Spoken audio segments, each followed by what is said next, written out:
All my people that I'm seeing when I go live telling me they going through the hiring process to become a correctional officer, all the people that's about to start the academy, I'm loving it. I'm loving it, man. I see y'all posting y'all's comments, how my videos been helping. That's all I try to do when I make these correctional officers videos, man. Try to put you on the game, try to give you the best knowledge that I've learned over the years. People, that had more time in taught me when I was a rookie officer, so you could be as successful as possible in your new career journey, man. I wish you the best of luck in your new endeavor. If you're going through the hiring process, man, the best thing I can tell you is to stay patient, man. You just got to hurry up and wait. That's one thing I was taught early in my career, from people that went through, that had more time than me, that was telling me about the hiring process when they were going through, man. That's like the thing these days. Hurry up and wait. Stay busy living your life, man. Don't let it stress you out. They're going to call you back when you least expect it. It takes time. You got to think. Human resources at a prison, it may be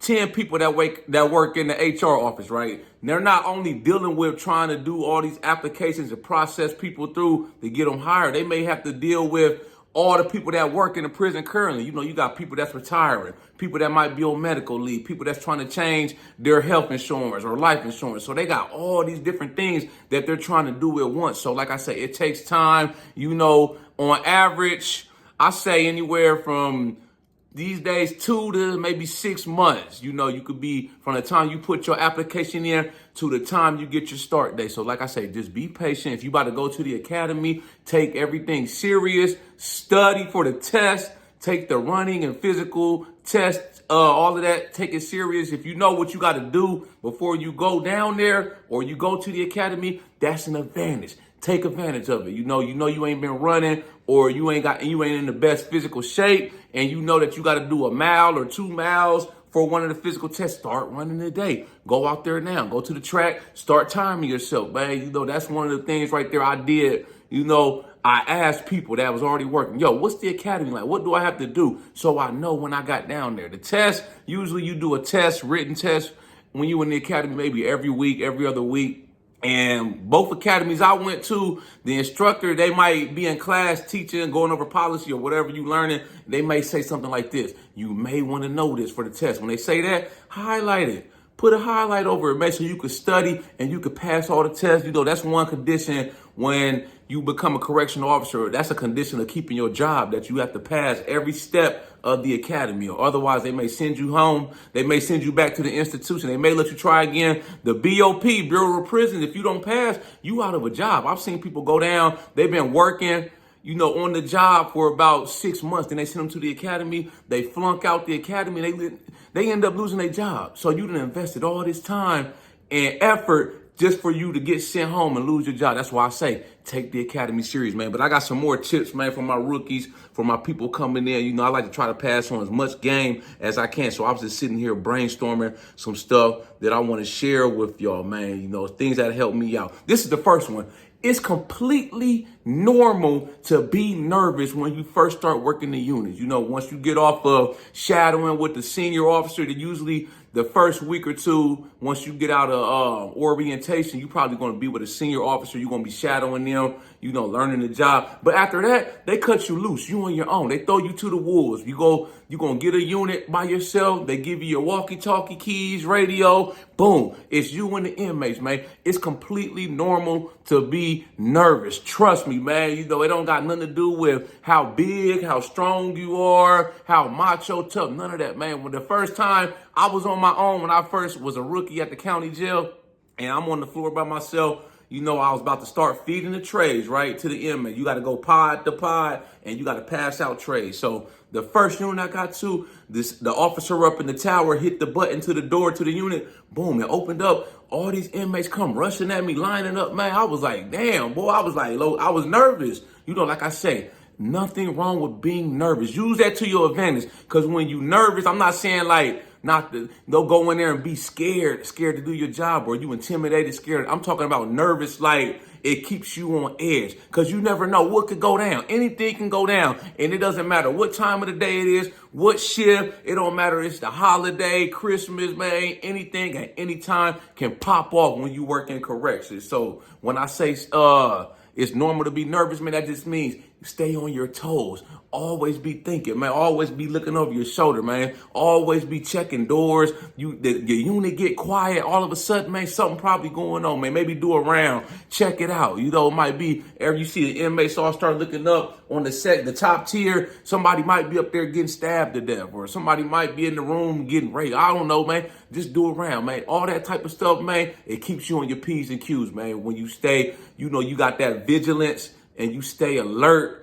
You know, that's what I mean by when I say don't let that nervousness, you know, overcome or conquer you, man. It's completely normal, man. I go in there every day, and I've been doing corrections 14 years. I'm always nervous. From the time I get in there, turn my chip over and go through the Sally Port, I'll be nervous, man, because you just never know what could pop off, man. It keeps you on your toes. This is the next thing, man. This is some good game right here, man. This is one of my favorite things that's helped me out so much over the years. When an inmate comes to the office and they ask you something and you're not sure, I always tell them this, man. Let me check on that for you. Hold on. Give me about 10, 15 minutes. I'm going to make some phone calls and I'm going to check on that for you. Come back to the office. I'll let you know. That way, it saves you, because sometimes as a rookie, the inmates know you new. They know you don't know what's going on. They're going to try to play games. That's what they do. That's, you know, it just is what it is, man. You can't even be mad at them, man.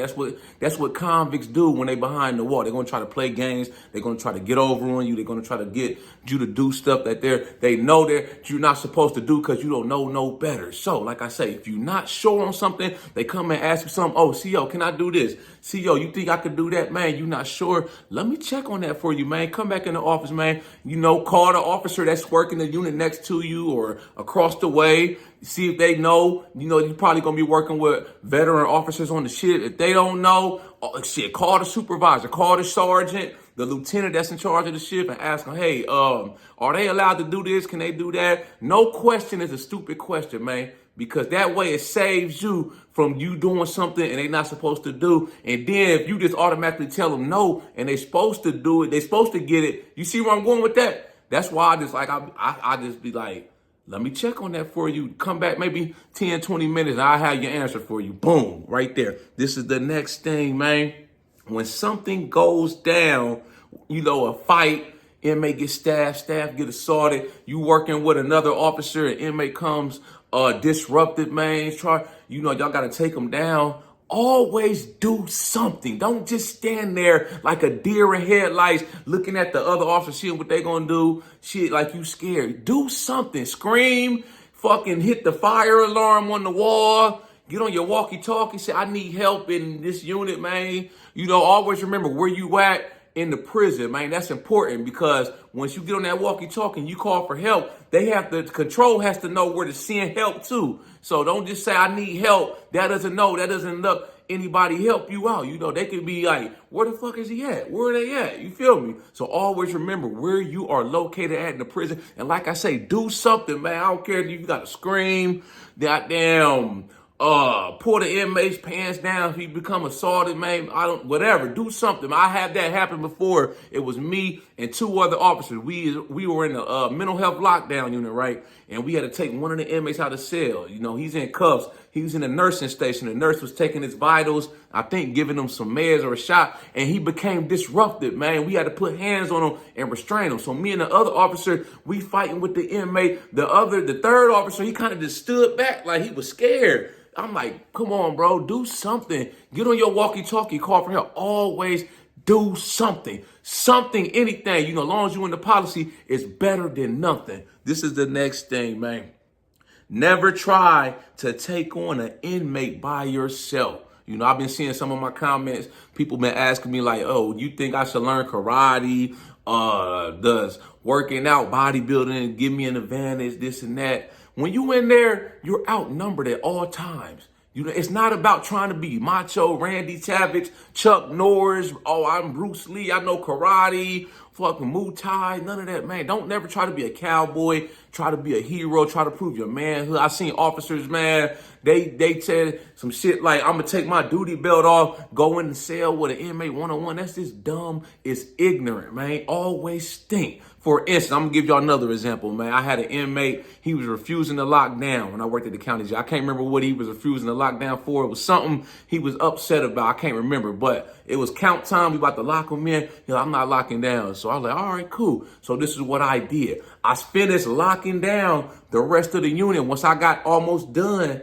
locking down the whole unit, because it was this one inmate, it's an isolated incident. I got on my walkie-talkie and I radio to control. I got one refusing to lock down. Boom. So by the time I locked down the last 2-3 cells, I had the cavalry there. I had about 10, 15 other officers there on the unit. Now we like, what's up? What do you want to do? What's the problem? The sergeant that came down to the unit, boom. You don't want to never try to take on an inmate by yourself. I don't care how much weight you lift, what karate, Bruce Lee, Chuck Norris, none of that, man. It's not about that. It's about thinking. It's a thinking man's game when you work in correct. You got to play it smart.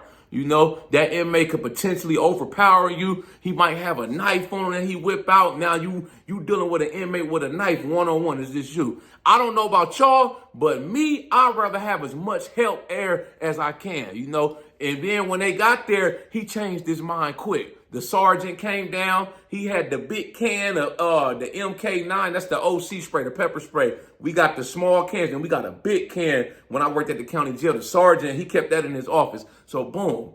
Like I said, I called for help. Boom. The cavalry show up. And the sergeant was like, go to your cell. He said, nah, first. He pulled that big can off his hip, pointed it at him, boom, went to a cell, boom. Number, strength and number. Always remember, we outnumber as COs, as correctional staff. So you want to have help. I want to have as much help and utilize every tool at my disposal. When you're dealing with a disruptive inmate, mental health inmate start tripping, he stopped taking his meds. Now he tripping, trying to bust out a window, disrupted, you inmates fighting, inmate trying to assault you, always call help, man. This is the next thing. Inmate complains of a medical issue of any sort, always call medical and let them determine or decide how serious it is. I don't care if the inmate came back, you knew he went to medical earlier, they said he's lying, this and that, don't send him back down here. He come back to the office, especially if you say he having chest pain, something like that, or I feel weak. Just call medical. I always call medical, man. And I let them make that call because they went to school for nursing, to be a nurse, and that's their job. That's not my job to determine if the inmate's having a medical illness, medical emergency, because this is what happens. Let's say, for instance, he come in there, he say, yo, I'm having chest pain. So you think you can call medical for me? And you say, nah, get out of my office, something like that, man. You just went down there earlier. You don't have no medical issue, man. He go in his cell, lay down, end up having a heart attack. Guess who it's on? It's on you. You got blood on your hands. You're going to take the fall for it because you did not follow policy.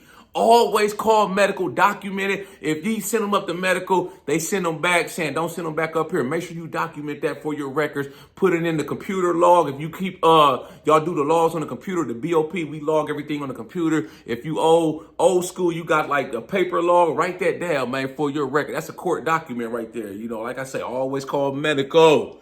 This is the next thing, man. Oh, this is a good one too, man. I should have talked about this first, man. When it comes to corruption, becoming dirty, bringing in contraband, cell phones, going down that dark path in correction. Always remember this, man. They're going to tell you about this when you in orientation, human resources, whoever's teaching the class, man. But it's inevitable that someone at some point in their career is going to go down that path of no return. Inmates are going to hook them in. All it takes is one time. All it takes is you to bring in a pack of cigarettes to an inmate, cell phone, dope, whatever, man. Start having a romantic relationship with an inmate, man. One time, they got you hooked. It's done. And it's not going to end good. It never ends good, and you always get caught, man. So my point in saying that is to remember this. Always think about the money, your retirement. If you get a pension, all the money that you were going to make over the years. Think about that you're throwing away. Not to mention your freedom. A lot of officers that go down that road, they become corrupt, bringing cell phones in, dope, contraband. A lot of them end up getting prosecuted and going to prison. I've seen so many officers go down and end up doing jail time, prison time. I'm talking 2, 3, 4, 5 years, man. You ain't got your job no more. That's enough deterrence there right there for me. I like my freedom. I like sitting in my house. I don't need to be doing time in nobody's prison unless I'm going there to work, do my shit, and come right back home. That's it. I like good food. I don't need to be eating no prison food. The stand, I got a stand for count. They telling me when I gotta go in my cell, go to bed. I like my freedom. So that's enough deterrence right there for me to not break the law, become a corrupt officer. That's all the deterrence I need, man. And like I say, the money. Look at the money. You become dirty, inmates loop you in, they trick you, manipulate you. Now you bringing in dope. I don't know. Say they give you $1,000 a month to bring in some contraband. We just using hypothetical numbers, right? Boom.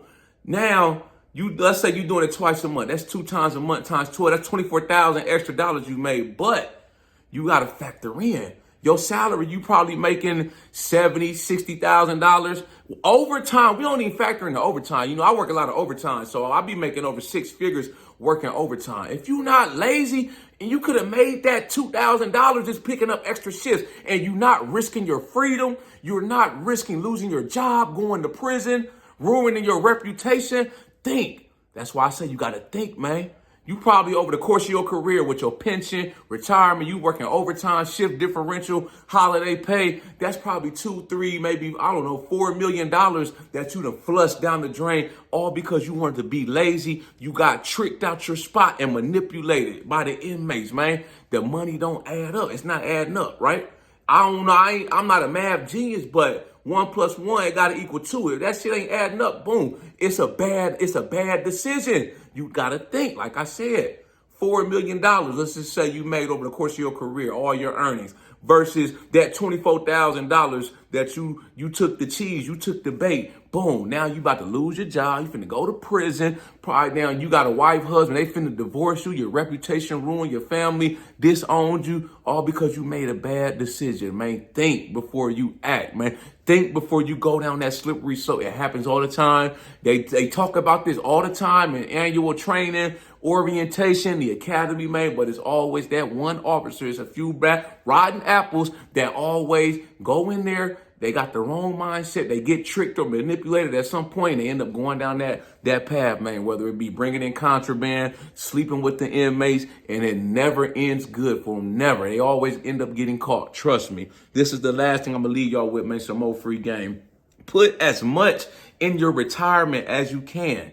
Take advantage of all the different perks that the job working in corrections offers. What do I mean by perks? You know, they got a good insurance plan, life insurance plan. You know, you get certain little perks, you know, say you out and about. Usually you like go to Chipotle, something for us, like at the Bureau of Prisons, you show your credentials or in uniform, you might get 10, 15, 20% off your meal. You go to like Chipotle, I think, who else does? It's a couple other restaurants. You go to purchase a firearm for your personal self-defense. Usually they honor law enforcement discounts. You know, they may give you 10% off to all law enforcement, stuff like that, man. That's what I mean by taking advantage of the perks of the jobs, little things like that. And that retirement, I can't stress enough. Put as much as you can in the retirement, man. 15%. If you could do more, better, man. Try to start at like 15%, man. 10, 15%. Cost of living going up, man. You don't want to work forever. You don't want to you do your 20, 25 years, then you like, damn, I didn't put enough in my retirement. Now I got to go down, keep working,